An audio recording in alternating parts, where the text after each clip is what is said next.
શું તમને ખબર છે કે ભારતની સૌથી પ્રખ્યાત ઇતિહાસકાર માત્ર પુસ્તકો સુધી સીમિત નથી રહી, પરંતુ સત્તા સાથે પણ ટકરાઈ ચૂકી છે? એ છે રોમિલા થાપર. રોમિલા થાપરના 5 ફેક્ટ્સ. ફેક્ટ 1. રોમિલા થાપરનો જન્મ ભારત બહાર નહીં, પરંતુ બ્રિટિશ ભારતના લખનૌમાં થયો હતો. પરંતુ તેમનો પ્રારંભિક અભ્યાસ બ્રિટનમાં થયો. તેથી તેમની વિચારધારા પર વૈશ્વિક ઇતિહાસનો પ્રભાવ પડ્યો. ફેક્ટ 2. તેમણે ઇતિહાસને માત્ર રાજાઓની વાર્તામાંથી બહાર કાઢીને સમાજ અને સામાન્ય લોકોની વાર્તા બનાવી. એ જ કારણે તેમને સોશિયલ હિસ્ટોરિયન કહેવાય છે. ફેક્ટ 3.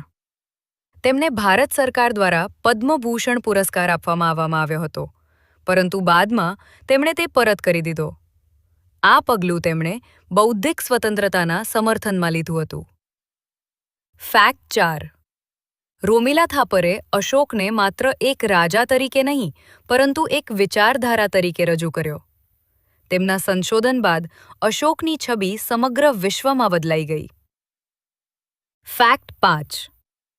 તેઓ આજે પણ સક્રિય છે અને 90 વર્ષની ઉંમરમાં પણ લેખન અને ચર્ચાઓમાં ભાગ લે છે. એટલા માટે તેમને ભારતની સૌથી પ્રભાવશાળી ઇતિહાસકાર માનવામાં આવે છે. આવા જ વિડીયો માટે ચેનલની સબસ્ક્રાઇબ કરો.